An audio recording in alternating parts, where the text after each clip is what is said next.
Number 2, go for it. Go for it. I am really tired of fellow brothers and sisters, especially Christians, who are waiting for an opportunity to knock. They remind me of my Kwaito friends who are waiting to be discovered. I'm waiting to be discovered. Oh, my brother. So how many songs have you written? No, I'm still waiting to be discovered. Have you done a demo? I don't have money for a demo. So, okay, can you just hit me with 1 or 2, 3 lyrics? No, give me 2 weeks to prepare. So, what do you mean you're waiting to be discovered? Discovered for what? So many of us, in our practice, we are waiting to be discovered. We're waiting for something just to fall into our lap and then we'll jump into it. Even if you are currently not employed, I want to say this to you and listen very carefully. Do something. If you're currently unemployed, do something. Force your way into the employable line. Force your way into the employable line. When Ruth and Naomi arrived at Bethlehem, Ruth did not just sit around and say, mother-in-law, what can we do? Let's read Ruth 2 verse 1.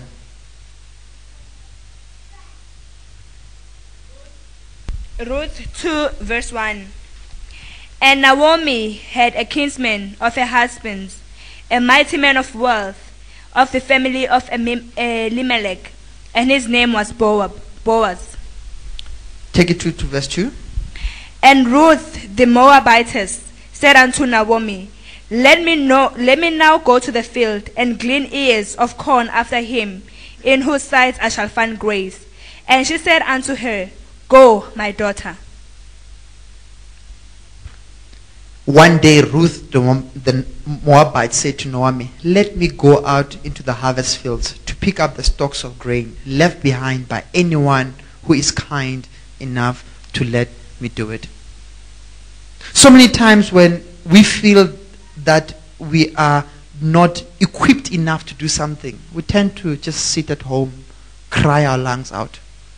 We don't believe that God, the one who feeds all the animals, the one who feeds the birds, the one who feeds all the fish in the sea, really think about us and is actually leaving something for me and you. We just believe that God has forgotten about us. He's blessing only those guys who are employed, those guys who are rich, those guys who are qualified, those guys who actually have their own businesses.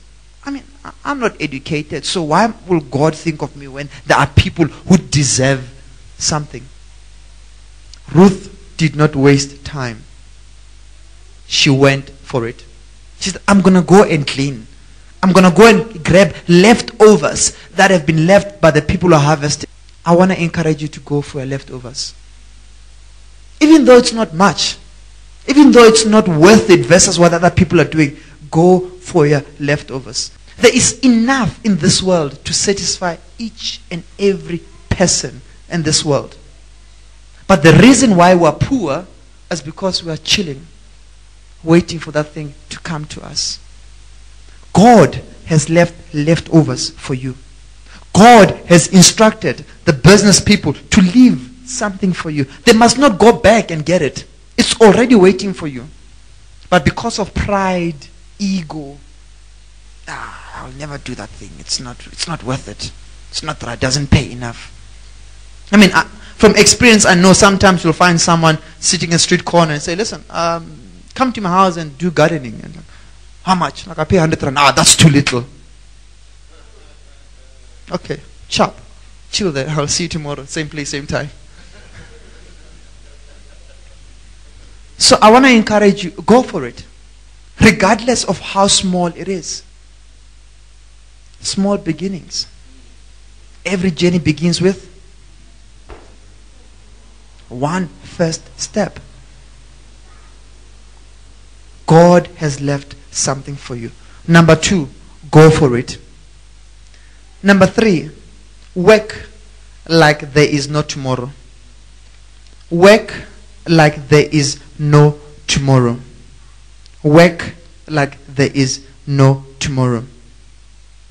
I think so many times we we watch too much movies. Those ninja movies where someone gets bitten and then they go to their mentor or coach, and for 2 weeks, and then they wear the black stuff. Suddenly they can jump from one building to another. Things just happen like that. In 2 weeks, that skinny guy now looks like Schwarzenegger, very big with muscles. And we tend to take the same description and push it through to our Christian life. We tend to believe that I can go to work in 2 days, I've made a mark. If I can do one brief from a business point of view, I have arrived. If I can clinch one deal, my boss must know that I've arrived. I was speaking to one of my young cousins and I was telling him, Bonnke, I've reached the ceiling at work. I think it's time the boss gives me shares and what. And I sat and I listened to him. I said, okay, it's fine. Let's get this right. Were you there when you started the business? No. How old is this business? 12 years. You joined when? 3 months ago. So the sweat, the stress, the preparation that your boss went to in making sure that this business stands strong regardless of what, and employ you, now you feel you want to own it. Isn't it the same as you coming to my house and buying a picture frame and saying now you own half of the house? If you feel that you've reached the ceiling, then go and start your own business. It's as simple as that. Before you have the time, the money, the confidence to start your own business, you haven't reached the ceiling. Because you still have to get paid by someone else. I want to say that this to you. It's not only your results that are going to talk on your behalf, but your attitude towards a job can take you to a higher level than you can ever imagine. It's not only your results that are going to talk on your behalf, but your attitude towards a job can take you to a higher level than you can ever imagine.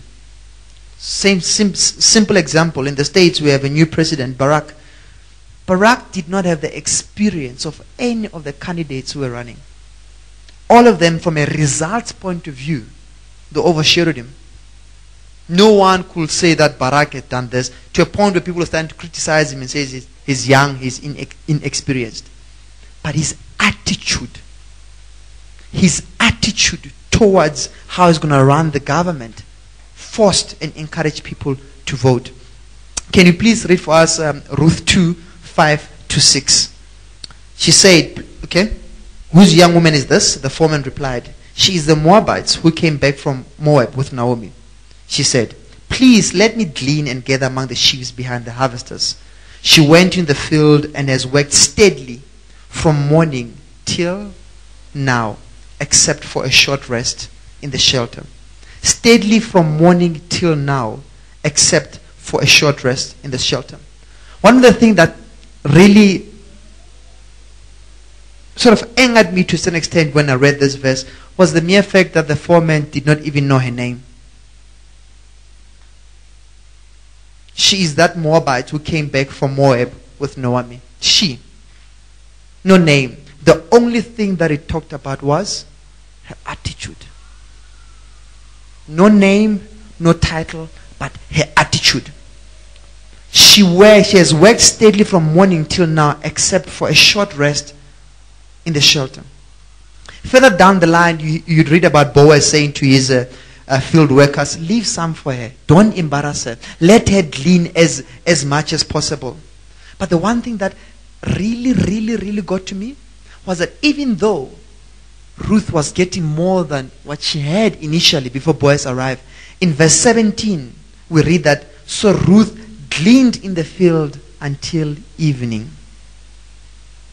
She had worked the whole day with no rest and just getting leftovers. Now that the leftovers were abundant, she worked harder.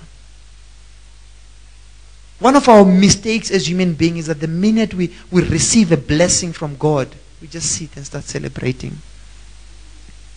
The minute grows a church from 40 to 80, we sit and start celebrating. The minute God blesses you with a job, oh, I've got a job, we sit and now relax. The minute God takes you from a relationship where to a marriage, now it's chatty. There's no need for me to take this woman out now. Don't need to take her out and buy a present. We just sit and we relax. Ruth gleaned in the field until evening. And I want to say to you that when you've done step 1, step 2, and the blessings start coming, guess what? You have to work harder.